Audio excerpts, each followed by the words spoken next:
David, Hey, Phil. this is a guy you know that I've never met. Yes, and they say don't talk to strangers. That's his song. But I'm so glad you're going to make a non-stranger of a guy who I have been in love with, along with my wife. We're in a throuple, he doesn't know it, with the great Rick Springfield. Here we go.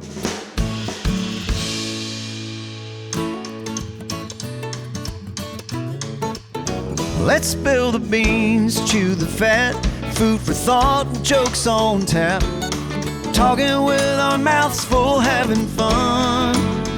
A piece of cake and humble pie, serving up a slice of life. Leave the dressing on the side, it's naked lunch.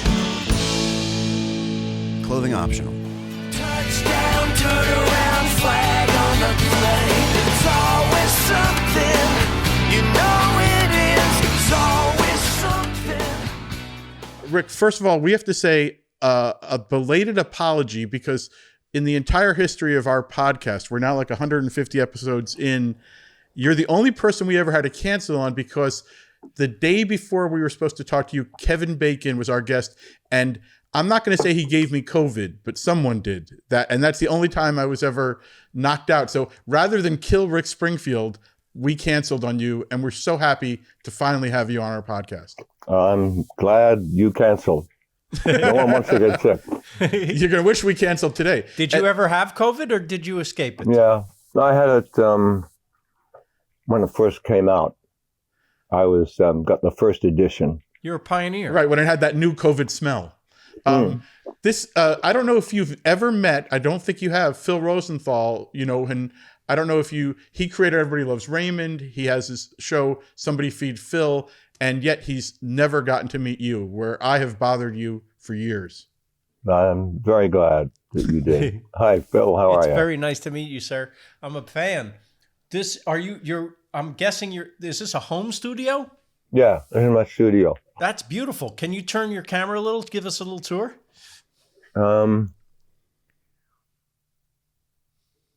Let's see. There's the board. Wow, you are serious. Yeah, I've given some great outdoor, some great gear there. There's Neves and APIs and all kinds of great stuff. Distressors. Are you a nerd about equipment like me? Ray guns. Yes, I am a bit. I mean, there's certain. That's my. What is it?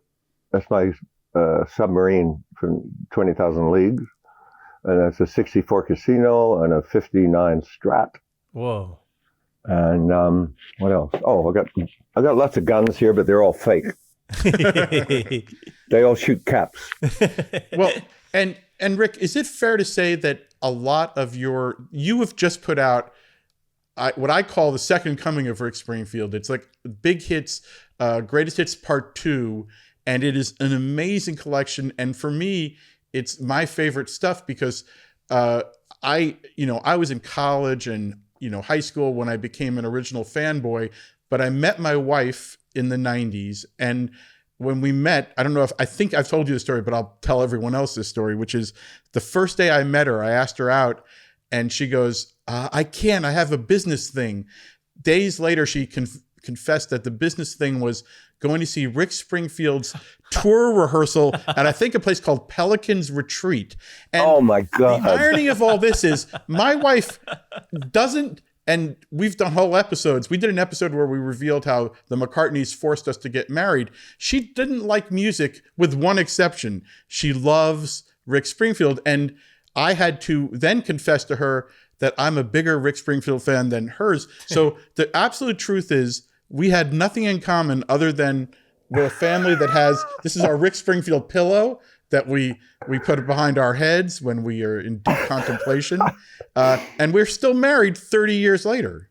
But it's all based on a lie. So the connection It's works. based on that lie. Yeah, my wife lied to me too. I thought you had to be naked for the naked lunch, so I'm glad we don't have to be. Oh, People are so relieved when we come on. I'll do it, man. Don't push me. They'd be fine with you doing it. I don't think they'd be fine with us doing it. exactly. We've seen Californication. We know you will do it. Wow. I know. I see photos of that and I go, go, when did I star in a porno movie? That was a kind of, would you say it's an X-rated show? It could have been, Yeah. but there was no penetration, so fair is fair. Is that what? Is that No, what they put these things on you that are kind of cover the spots, that the naughty bits that with all have to deal with all the penetration, et cetera, et cetera. So you're basically kind of clothed over that stuff, but they film it so it looks like you're totally naked. Was there any penetration on Every Little Raymond? Any nudity? I don't remember any. There was penetration of a different kind. And the network mental penetration, the worst kind. the networks. I did last night watch. Is it Ricky and the Flash? I watched your movie with you and Meryl Streep, and I that had to be overwhelmingly fun for you to basically be not only her co-star, her love interest, but also like her band leader, her guitar god. And I worked with her on the Grammys a couple of years ago, and I thought she's the most delightful person in the world. Yeah, she's fabulous. She doesn't wear the Meryl Streep thing at all. She was actually really excited to be in the band. She loves music, and with some great people in it was Bernie Worrell, who passed away. Rick Rosas, who also passed away, and Joe Vitale.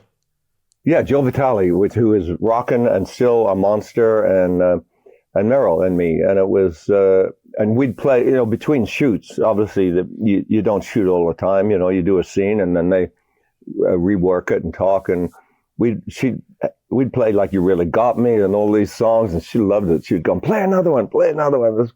She had a blast. And now she's, I was with her with her son. Her son-in-law is Mark Ronson, who was my intern years ago at Rolling Stone, and now is the biggest producer in the world. Oh, and wow. She just seems to love, I think you let her inner musician out. Now she's just she's she's not only the greatest actress of our times, she's a real rock and roll chick. Yeah, she is. She's amazing. I mean, she fell right into it, and she even learned to play the guitar and actually did a solo. I don't know, how it came out eventually, but we all played live because Jonathan Demme, who directed the movie, did Silence of the Lambs and all those amazing director, a beautiful Did guy. Stop Making Sense, right? Stop Making Sense. Yeah, With another movie with Bernie Worrell. Right. Yeah. He loved music too, and sadly he passed away after the movie. I guess it's not a movie thing; it's an age thing. There's so many band members and members of the shoot kind of passed away after the movie. It was the last thing he did, and it's a drag because he was a fabulous, beautiful guy, and I was going to work more with him. He had another thing coming up that he was going to use me for. Oh, he was fantastic. Yeah. What did you learn from Meryl working with her? Did you get any lessons from her? Yeah, not directly, but just watching her. Acting lessons. I just mean it. Yes. Acting lessons. Observing her, what? Yeah, what did you take away from that experience?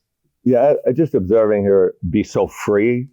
Yeah. And use so much of herself in the role. It was incredible. I mean, I got more juice out of that than 4 years in freaking Hollywood acting class. Yeah. It was amazing to see someone, who is, like you said, probably the greatest actress around.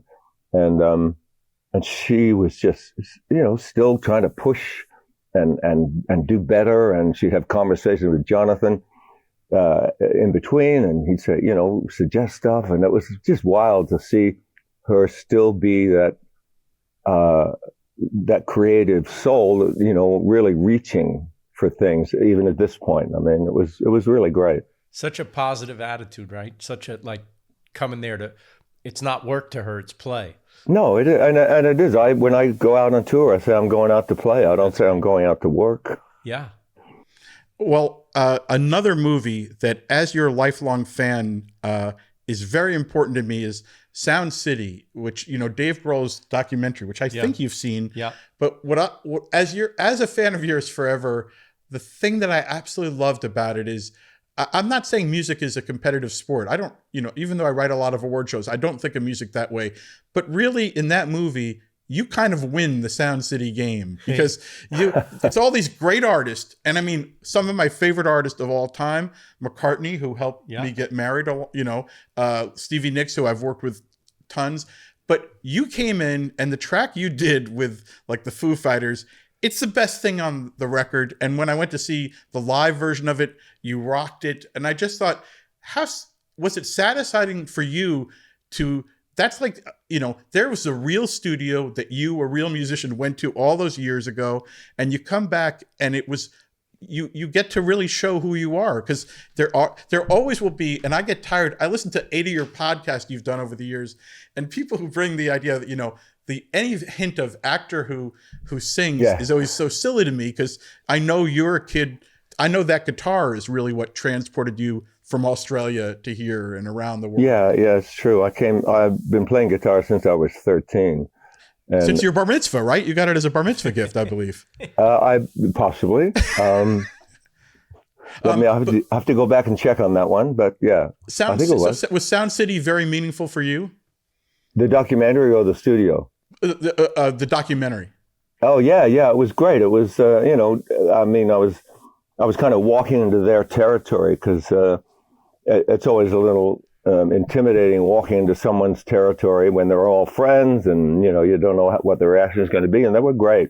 I mean, Pat Smear was very, very complimentary, and David had invited me, so obviously he had a connection, and they were great playing. It was just so much fun writing. We basically wrote the track in one day, which was his idea. He wants to do a song with everyone, get together and write a song, and it went great. And then he handed me the track and said, "Go write a song." So I took it home, and with my writing partner, occasional writing partner, Matt Bissonette, who is the most amazing musician. Those Bissonette brothers are really... Yeah, I know. Something was in the water in Detroit at that point, really. Yeah. Two of probably the two best musicians I personally know are those two guys. And we wrote this song based on, if you've ever seen Operation Mincemeat, it's a movie about this guy. Was real. This guy, the British were trying to get the Germans off where they were going to land in France, so they got this body, and they pretended he was an officer, and they put these fake papers on him and dropped him in the water. The Germans actually picked it up, read the papers, and believed it, and went to this other area in France. And then the British came in and had no resistance. But we turned it into, I know it sounds weird for a song, but we turned into a kind of like basing our love of Screw Up with love on what this guy did.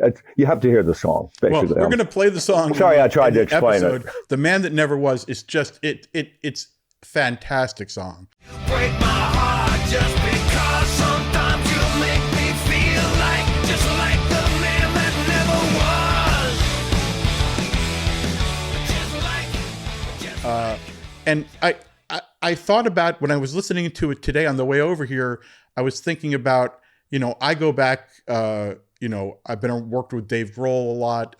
Taylor Hawkins, who we lost, a few years ago. He was, I was on the road with Alanis doing her first cover story when he was just like this kid who was just like a Queen fanatic. He was like in the van for Alanis on her first tour. He's like, more Queen. And then a couple of years later, I worked with him on a Queen tribute on VH1, and he got to play with them. And I saw him live all his rock and roll dreams. But I bring that up because even Dave Grohl, who seemed like the most untouchable great guy in music, he's taken a lot of hits the last year or two. And I just wonder, does it give you a sense of pride that you have turned out to be one of the more enduring rock stars of our time? And, and I'll tell you, I honestly like Greatest Hits 2 more than Greatest Hits 1. And I think it's fantastic that you get a chance to showcase that. But what's it mean to you to still be around? Because very few rock people have ever survived this long. Yeah, especially, it's rewarding because of the whole, one-dimensional a soap opera geek thing that kind of followed me for the first couple of years, where when they had AOR stations, that would play like the deeper songs, they were playing Justice Girl until they found out I was on a soap opera, and then they dropped it. So there was a bit of that. And I actually now get as many guys at the show as women, and it's great to see that, because I love to play. I have an amazing band, and we truly, kick ass. It's great. I haven't played with great bands like the Foo Fighters, because we went out and did a tour as well, with Stevie Nicks and with Fogerty, and I saw it at the Palladium. It rocked. It was fantastic. It was, and playing with them is great. Taylor, he was a gift. He had a gift, man. He would just he nailed A Man That Never Was right off, and they kept the first take, and it's a lot of weird stops and everything in that. And he told me a story. He said his brother was giving him crap about he was playing with some little band or something, and he goes, "Yeah, man, you should play with a real band like Foo Fighters." And about a couple of months later, he got the gig with the Foo Fighters. Exactly.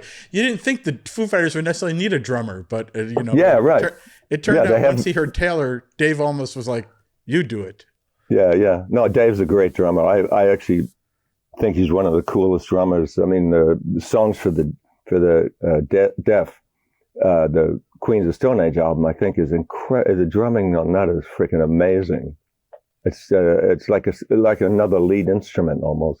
Well, Phil, you will be jealous of this. Talking about great bands, we both love Australia. We both maybe love Australia more than you because we want to go back there, and you have been here for a long time, but you went recently, right, for your first time. Yeah. But in Australia, you saw the Beatles. What the hell was that like? Was it everything we like to dream it was like? Oh, it was like the Martians had landed, truly. I was 14, 1964, and an Australian guy had seen them in England and seen the reaction and said, "These guys are going to be big. I'm going to book them for Australia right now." So we got them probably really cheap, and they probably when the gig came up, they probably, "Oh no, we've got to go to Australia." Just because of the flight. Yeah, but Ringo had laryngitis, and he stayed back in England. They had Jimmy Nicol. Jimmy Nicol was the drummer, right? Oh. And I was going to see him in Festival Hall in Melbourne. And I was saying, "Please let Ringo show up, please." And it was his first show. He came back, and it was his first show. So I saw the whole Beatles. And back then, Australia was, it was very much removed because it's an Eastern country. It's surrounded by the East. It was just happened to be that it was settled by England, that it's, still the place it is today. And because the band, all the bands that opened were like still doing the Elvis 50s thing. They all had bouffants, and they wore leather and this whole lot of shit going on, all this kind of stuff. And then the Beatles walked on, and I still see them in my head. Yep. They walked on. The first thing I noticed were the Cuban heel boots. They had Cuban heel. First thing I noticed, and then their suits, that they were all dressed the same. Yeah. So looked like, made all the Aussies look totally outdated. And then they made their hair, which was, no one was wearing their hair like that. And then they had these guitars we'd never seen before. The Gretsch and the Rickenbacker and the Hofner. Yep. We'd never seen those guitars. And then they started to sing. And it was, they started to play, and my mouth opened up, and I screamed like a little girl through the whole show. And I couldn't control it. Really, wasn't expecting it. I just started going, and it was freaking awesome. And they played for 20 minutes, and they were gone. But it was, they've done a restoration of all the film around that particular show. And I keep looking for myself in the audience. I haven't seen me yet, but I was there. But you had already decided to be a musician because you got your guitar at 13? Yeah, I was pretty locked in, mainly because I was, as I was seeing the Beatles, I was probably about half a year from being kicked out of school. Oh. So because I hadn't performed, and this is public school, who takes everybody, right? But I was asked to leave 11th grade because I'd stayed home so much that I didn't know any of the work, and I stayed home 3 months of the year. But what I'd do is I'd play guitar. I stayed home, play guitar, or I'd read these horror books that I'd stolen from a secondhand bookstore. And my mom was very upset about that. She knew that I had this big cardboard box of books. She said, "I know Richard's stealing them." So I stayed home and played, and that was all I did. And then, luckily got in a band and kind of went on from there. But when you saw the Beatles, did that change anything for you? It made me it gave me more energy for what I was doing, but I'd already decided, I'd heard their records, I'd played their songs in a cover band. I was already, it was just amazing to see them. I already knew who they were. I was just breathing the same air kind of thing that was amazing. But yeah, their records is what spurred me on.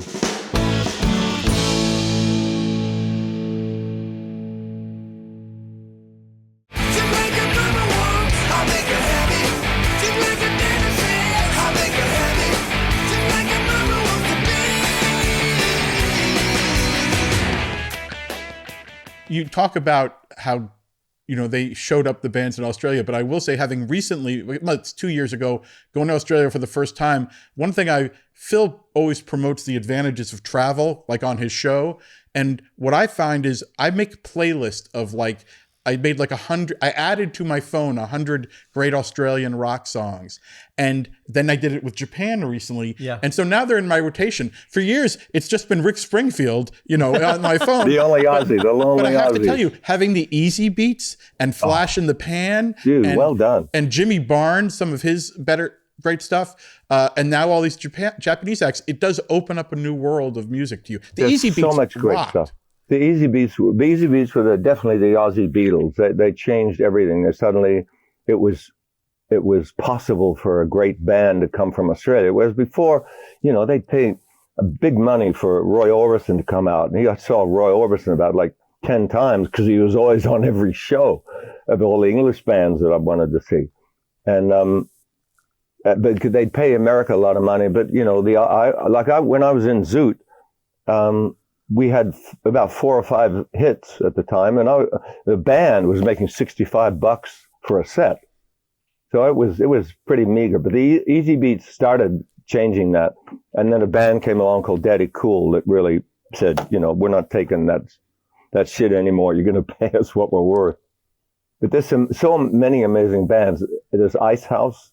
Great band, yeah. Love Ice House, and of course my favorite band is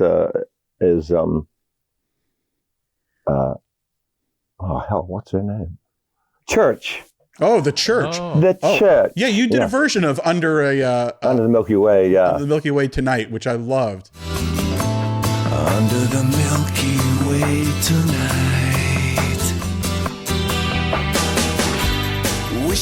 Yeah, it's a great song, and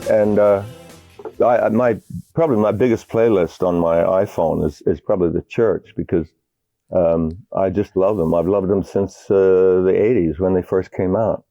When you do you go back much to Australia, Phil? I don't know if I would love to go back. I can't wait to go back. I love it. Yeah, I'd like to. We stopped going back when my mom died about 6 years ago. So she was always a reason we go back, and it was great to stay in my old house, and she loved, Barbara, my wife, and we took Liam when he was a little boy, my son. You were the first rock star I remember. You wrote a song with the date of your father's passing and paid tribute to him. I remember that was in the middle of the sort of first wave of all the hits. And I thought about that on the way over here also, because Phil is now opening up a restaurant named for his parents, who he lost in recent years. And I think there's something so great about having a permanent tribute. It's I mentioned my dad on the liner notes of the Duets album by Sinatra. That was pretty good, but I wish I had written a great song or started a great, diner in his case. Well, we love to honor our parents, and they mean more to us than, almost as much as your dog. That's right. It's hard to lose your dog, really. It's the worst. But the parents, you kind of know they're going to go at some point. but yeah, my dad's was the first person that I'd really lost that I truly loved, and it was the song came out 3 years later. I couldn't write anything when he first passed away, but it came to me, and it's I did it the other night. I was at a benefit actually, and it was kind of a country thing. There were a lot of country artists, then we're clapping with Human Touch and Affair of the Heart and that kind of stuff, and then I played My Father's Chair. And they all stood up and applauded at the end. It was great, and they'd never heard the song before. So it still reaches people, and that's what I am most proud of, that my dad's memory is still reaching people. And we avoided my father's chair. Are you in Malibu, Rick? Yeah. And how did you do with the fires? We survived this one. It's getting old, truly. Seriously, the fire before that, we lost all our fences. Oh. And half our gazebo burned down, and the fire got so close to the house, the paint blistered on one side. So it was really friggin' scary. This one, we were saved, but it seems like it's going to be a yearly thing. Yeah. And I know a couple of people, lifelong residents, that are saying, I'm going somewhere else. It's very tough. I love this place. I absolutely love it. I love our house. I love our whole vibe here. Yeah. It's gorgeous still part a of the small world. town, Yeah. But this is like a whole new thing. And even if your house burned down, it's just the worst. I know I have several close friends that lost their houses.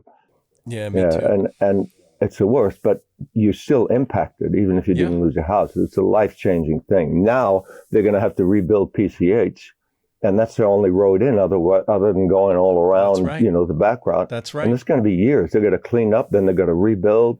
It's just going to be a nightmare. Yeah, you need a special pass to. Yes, I know. On the And PCH and not now. just because you live here, you got to prove you have a reason to want to go in That's PCH. right.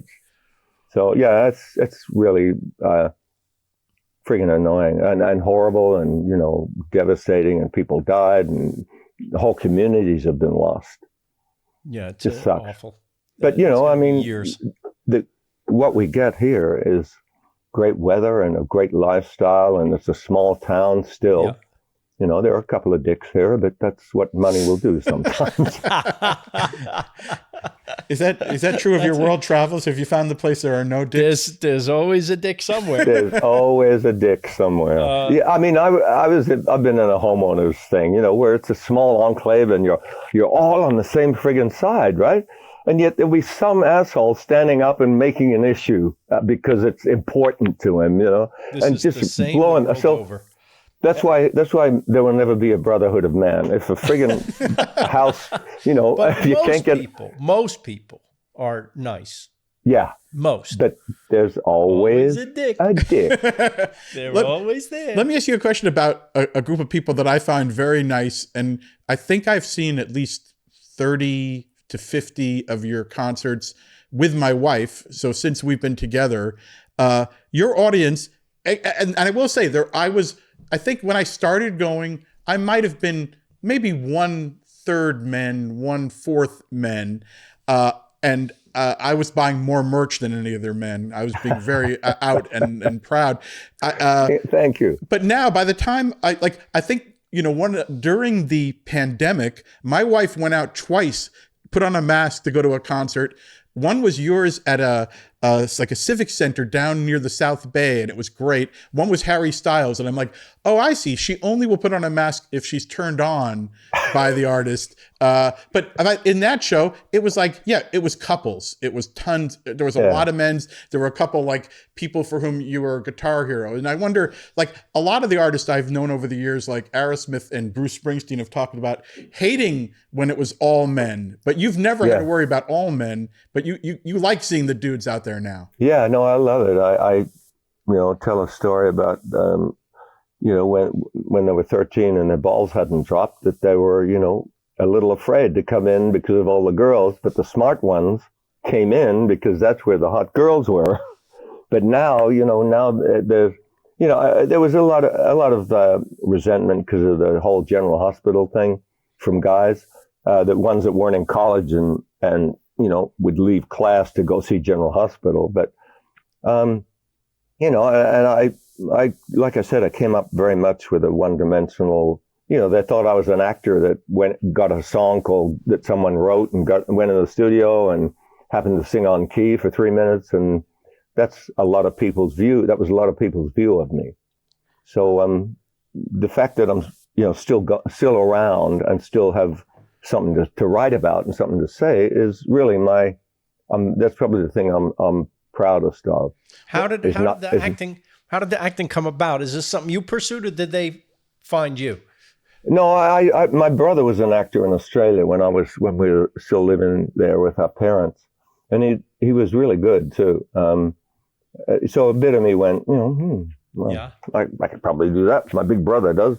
Uh-huh. So I came over here and still focusing on music. But around the mid '70s, I was, shall we say, between record deals, and I met a woman, and she said, "You ought to come to acting class because you're not doing anything." So I started going to acting class, and I was really lost at that point because I'd left my managers who brought me over here. Yeah. And so I fell into the community of actors, and it saved my life. Absolutely saved my life. It's something to switch lanes like that. And well, to go back and forth. I've always thought, they come from the same drive, the same creative drive. They're just a different set of tools. Right. That's all. And I was already interested in it because of my brother. And I see some of the early General Hospital things, and I kind of cringe. I can see how nervous I am, and I'm just memorizing lines. But I've been on stuff now that I am proud of, and worked and got better scripts certainly. And it started out as like, okay, I can make some money here to pay the light bill, but it started to become meaningful to me, and now I have. At the age I'm at, I have, a lot to offer. I have been through a lot of shit in my life, and that's all good stuff you can draw from as an actor. Well, you talked about those in-between years. There was a song that once you broke out with Jesse's Girl, all of a sudden, a song that is very important, I think, in Phil's life, because he's the biggest Bruce Springsteen fan of all time. The song Bruce came out of nowhere, and I think it became a hit without any help or not. They didn't even ask you, did they? They just sort of no. It was another. Yeah, it was another record company, and they said, "Oh, what have we got in Springfield? Here, we got." I did a couple albums before that never did anything, and they came, and this was a song I wrote in '76 when I was to I'd been to an audition, right? And there was a girl sitting across from me in the waiting room and looking at me. I kind of look away, and I went in and read. And then as I'm walking out, she goes, "Bruce." And that spurred the song. I wrote it as a joke song. I mean, that's, it says my mom called me the other day, and I think I heard her say Bruce.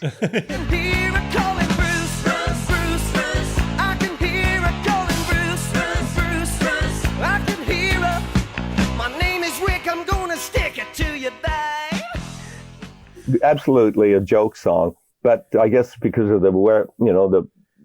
where I was with the hits and everything, it became a top 20 song or something. And did you ever run into Bruce for him to give you his? Did he ever? Do you know if Bruce ever heard it? Oh, I have no idea. Bobby Chermside, who was he lived with Bruce for all of that early years, and he was a security guy and everything. Became my security guy. And now one of my closest friends. And he talked about Bruce now and then, but not a lot. But he never mentioned that there was anything mentioned ever. I mean, I make jokes about it, but I heard, someone said, yeah, they're in a store, like a department store.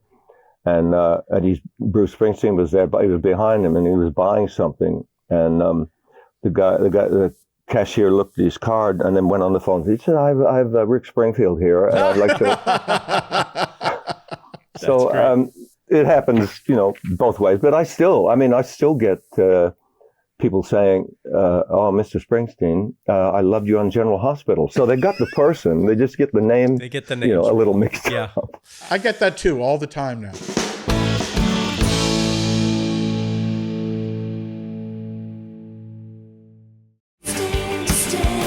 And I wanna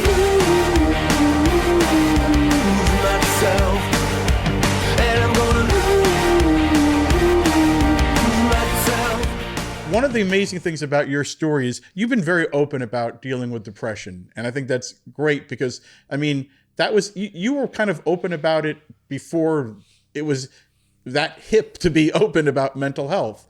But I always thought this greatest hits, the big hits, the greatest hits 2 is amazing because I sort of think of it as it was a second coming in that you walked away. I don't know how many years you walked away from music, but I remember, I think when my wife and I were first like getting married and kids, we would start like, it started out very small. Like, I think we went online to your website and ordered, I guess it was Karma. And got, ordered our signed copy. And my favorite song, which is on this record, is one of my favorite songs you've ever done. It's Always Something. Which when you look it up, it's all one word. It's always something. Very E. Cummings and that was to me a song like I thought you're also going on this giant tour, which I think Phil, we're going to go see it together with our wives. Is it called I Love the 80s? Is that what it is? Yeah, I Want My 80s. I didn't think of the name. That was a managerial decision. I was okay with it, but I like to be recognized as something other than the 80s guy, but I've kind of got backed into a corner with a damn radio show and the labeling, obviously I'm going, well, okay.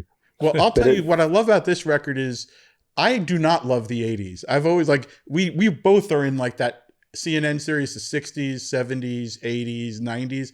And when we did the 60s, I said, just get me to the 70s. I love the 70s. Well, it's when you come of age, right? That's your music. There's a window is open from like, I don't know, maybe 12 till you get a job. Right. Or you meet the girl and get married. That's when the window closes, but the window's open for that period. And what comes in stays in. Yep. Because you marry it, when you love it, you marry it, and it becomes part of your life.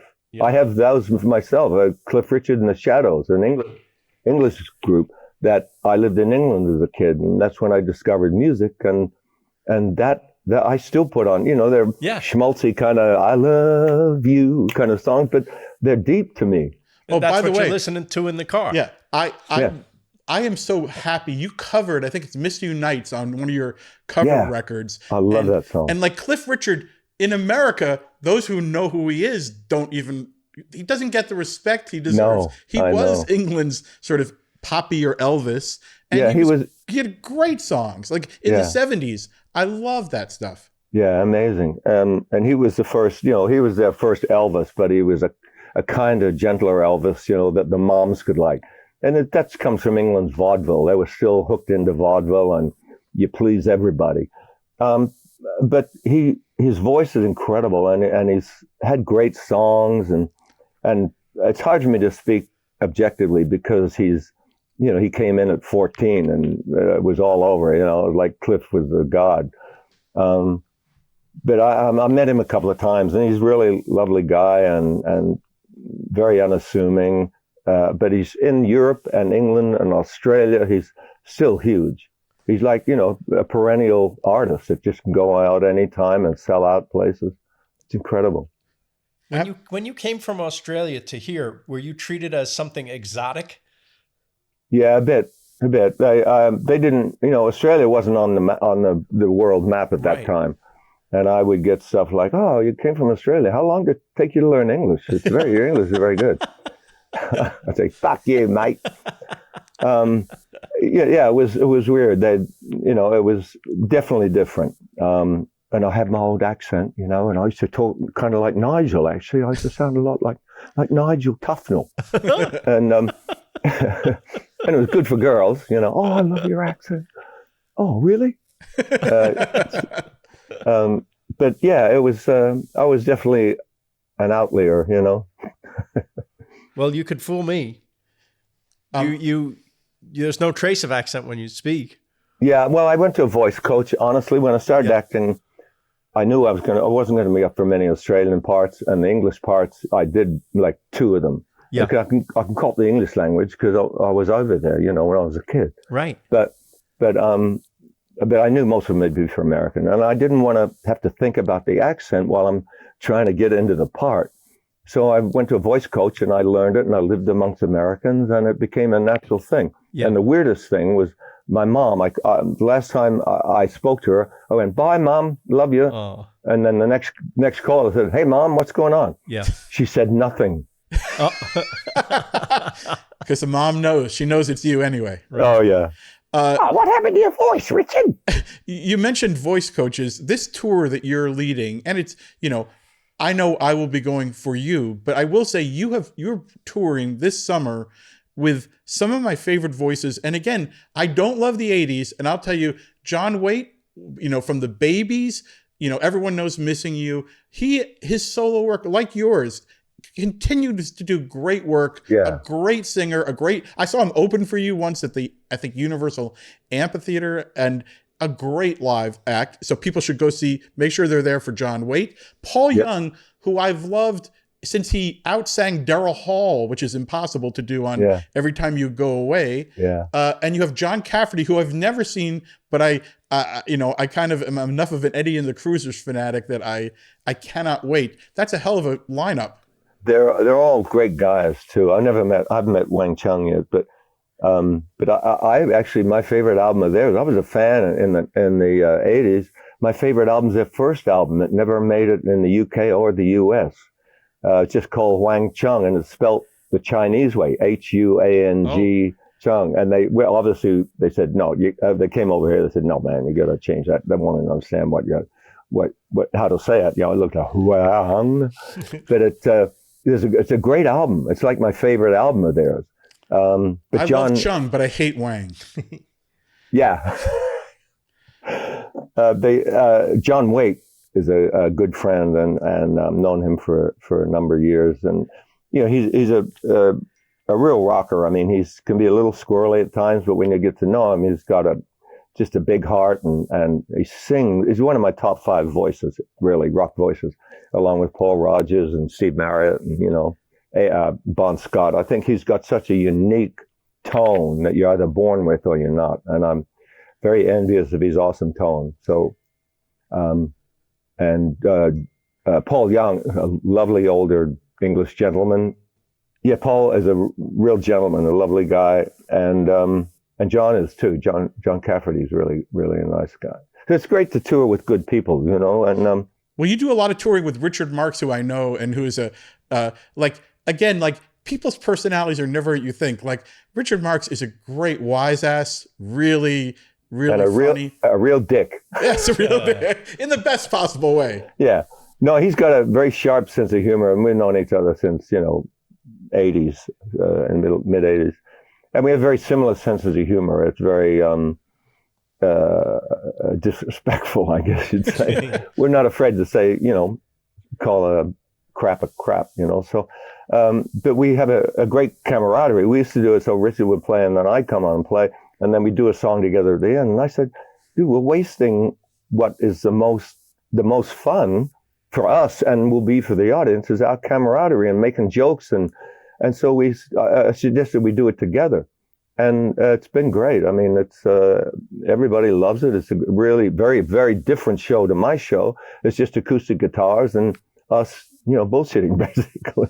That sounds like fun. You both, Phil and Rick, have been on, I've heard you on Rob Lowe's podcast. It was very funny because Phil, I don't know if you're familiar with this, but Phil started out behind the scenes, creating one of the biggest sitcoms of all time. Now he's the star of a show, and he is heading out on tour next week. You're playing, among other places, the London Palladium. He's selling out like giant venues on his that was my tour. face too. So I wondered, I listened to you and Rob Lowe, and it was nice to know, Rob, I don't know if he's ever had a problem in the world. You have been very open about, despite you both being sex symbols, you've dealt with depression, you've dealt with some shit. Phil, being a sex symbol now at 60, whatever, are you finding it difficult, or do you need any advice from Rick? I'd love some advice. Well, whippersnapper, let me tell you. Where are your favorite places to tour? It's really the audience, honestly. Yes. Overseas is fun, but it's a real drain. Just the whole travel. And to me, the travel is the hardest thing. If I could, if I could be instantly there, that'd make it all fun. The shows are fun. It's Yeah, the they're blast. airports and the The transfers airports and all the that. long drives Yes. and the this and the. It's a very draining thing. But yeah, it's about the audience, really. I mean, I remember a place by the audience. But did you have a question, youngster? No, I just was wondering what your favorite places in the world were. I do love England. Yeah. And I love Australia, but I have, that's my hometown kind of thing where you have really mixed feelings about it. You love it, and there's things you don't love. And I love America. I absolutely love America. I'm very proud to be here and I became a citizen, which pissed off a lot of Aussies, but I wanted to be available for jury duty. That was really the main thing. Have you done it yet? Yeah, no. That's why you look forward to it. You're a pescatarian. Since I don't know if you have any fish questions. Yes, it's a religious thing. A pescatarian. It's very much like an Episcopalian, only it's with fish. Thanks for throwing that to me, Dave. What's your favorite fish, Rick Yes, Springfield? exactly. Let me talk about it. What's the fish out of Galilee that everybody eats? The St. Peter's fish. That's my That's favorite. a fantastic. By the way, very good fish. Yes, You know it your is. fish.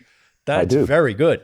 I actually wrote it has the two dark spots on either Yes. side where St. Peter, they say, would have grabbed the fish. So it has Yeah. like See? the fingerprints. See, we have a lot like in the common. Achilles heel. Yeah. It's their Achilles heel. You can By the way, shoot there's a them right restaurant in Sydney Mhm. that's called St. Peter, and it's probably in the top 2 or 3 seafood restaurants in the world next time you're back. there. Oh wow! It's phenomenal. Yeah, is it on the water by the Sydney Harbor Bridge? Or is it in town? It's not far from there. Yeah, it's great. It's great. Yeah, there's some great restaurants there. Sydney's It's a great fantastic. place. And it's gotten, I was there first time, I don't know, 12 years ago. The food scene just exploded as it has everywhere in the world. Mm-hmm. But Sydney, you should go back. It's really amazing. Yeah, I know. I would love to go back. I kind of, torn about it, but I haven't been back since my mom died, so that Yeah. would be an issue too. Yeah. Yeah. So anyway, My favorite Chinese restaurant is in Sydney. Right? Mr. Wong's, I think it's called. Yeah. Yeah. I Unbelievable. wonder if Wang Chung have ever been to Mr. Wong. Mr. Wang Chung. My favorite seafood restaurant for personal reasons, because it was 8 of my first 10 dates with my wife is gone in Malibu. The Real Inn was Oh, like, yeah. that was our Oh. I was Dude, always that just trying to just get more burns. time with her. So I'd drive her out to Malibu and it was relatively an expensive date, Yep. but a beautiful spot. But there's still, I know it's terrible, but Malibu seafood is still there. Yeah, Malibu Seafood's still here, but the Real Inn burned. Yeah. And also my favorite outdoor furniture store, Oasis, on the corner of Topanga and PCH, which I've shopped at since we moved to Malibu. They all burned down, and I'm so bummed. Did you ever go to Malibu Kitchen in Cross Creek there? Yeah. That was on, my favorite sandwich shop. It didn't burn down, but it closed. He's going to try to reopen in another place. It's tough for the small businesses here now because there's no people are coming in. So By the way, we're trying hard to support everybody. It's tough for small business everywhere. Yeah, you're right. Yeah. You, I think, have the record. I'm trying to think.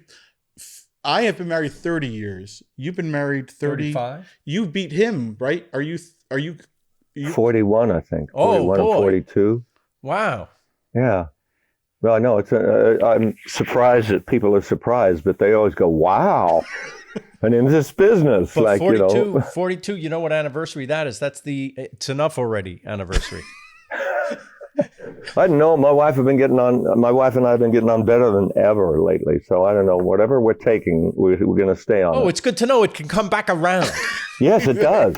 Well, we've always been really romantic. We're the kind of couple that you go out to a restaurant and the waiters come and say, "God, you two are so romantic." Oh, I mean, it wasn't anything we tried to put on, but we were kind of always all over each other. how did you meet?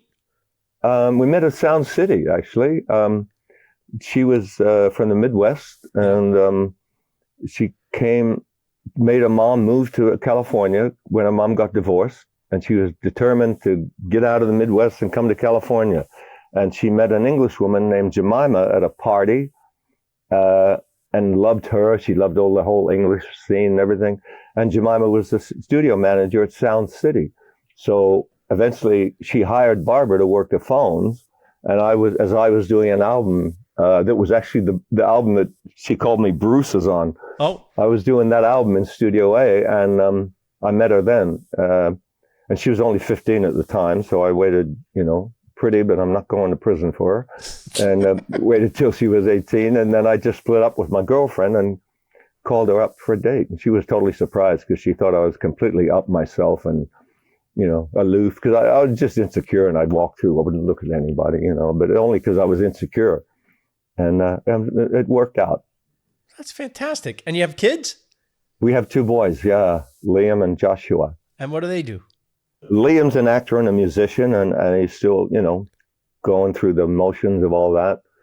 Josh is studying to be a child therapist, and he's amazing. He's absolutely the perfect gig for him. He's That's such a wonderful. sweetheart, and very proud of him. Do and they he got live married. close by? What's that? Do they live close by? No, it's about an hour and a half away, but they have a great house, and Same state? you say, oh, definitely. Yeah, and my boys aren't bailing on me, Great. they're hanging out, and they come out, and we go out there, and I'm actually going to be a grandfather. Hey, is that breaking news? That is. That's fantastic. Congratulations. And Yeah. it will not deter my wife nor any of the other women from being just as excited. And by the way, I enjoy. I've spent 30 years now in the audience. I love looking at your audience. I look at you too, but I love your audience. Like they're the most. I wonder, do you look out and do you see some of the same faces who were there every time you hit a town? Because my wife, she once didn't go to the Oscars or Grammys when I was working on them because you were doing a charity show, charity event in some private home. And she goes, I love you, David, but Rick comes first. And she went to your charity to see you at a charity event. Oh, that's hilarious. But do you recognize some of these women? Very much so. There's a certain, they're at the age now where they like to do women's trips, and they'll all get together and they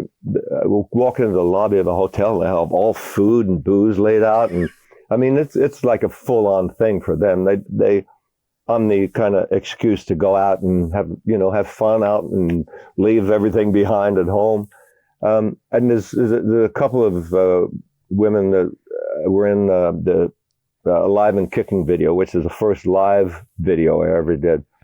And they're featured in it. And so I remembered them. And they look exactly the same, only a little older. And they've been to shows in LA, and they're like right in the front. And I go, whoa, is this still the 80s? It's amazing. That's incredible. To me, some people have been to 150 shows, and man. I don't like anybody that much. No, but it's like the Deadheads, but they smell and look much better.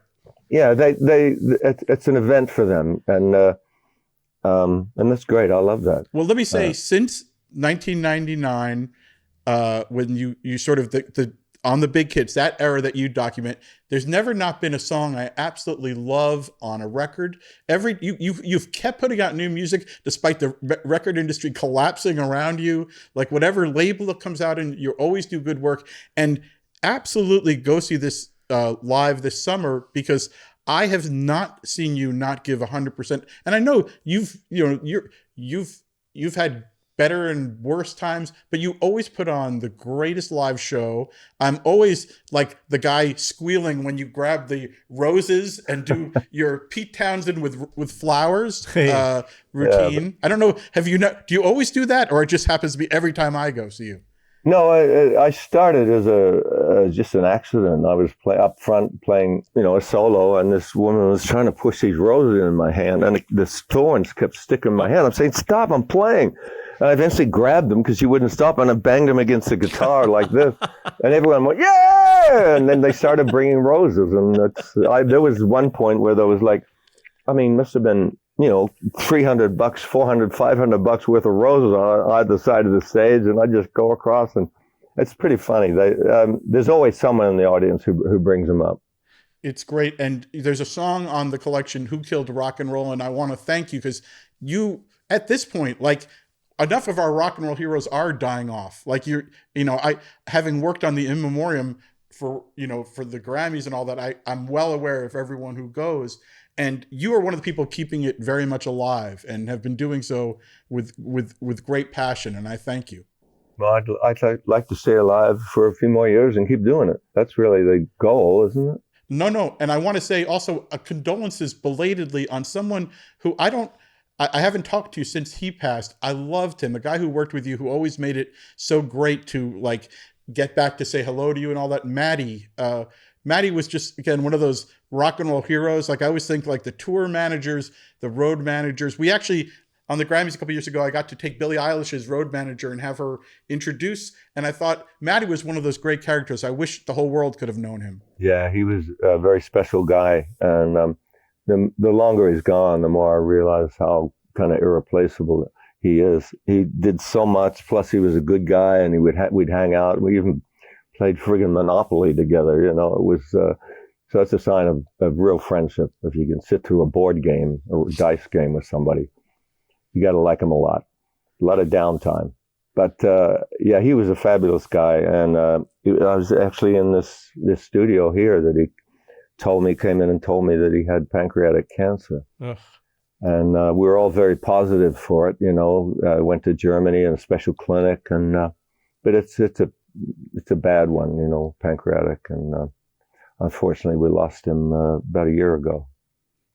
Well, he was the best, and you're the best, and we really appreciate you coming. Finally, despite Kevin Bacon trying to stop us, eventually being willing to do lunch with us. Oh, good. Rick, it was a pleasure meeting you. Yeah, you too. I hope we cross paths again. I hope you have a nice piece of fish tonight. I will. Take care, my friend. Nice piece of fish. See you guys. Great to talk to you. Naked Lunch is a podcast by Phil Rosenthal and David Wild. Theme song and music by Brad Paisley. Produced by Will Sterling and Ryan Tillotson. With video editing by Daniel Ferreira. And motion graphics by Ali Ahmed. Executive produced by Phil Rosenthal, David Wild, and our consulting journalist is Pamela Chellan. Thanks for listening to Naked Lunch, a Lucky Bastards production.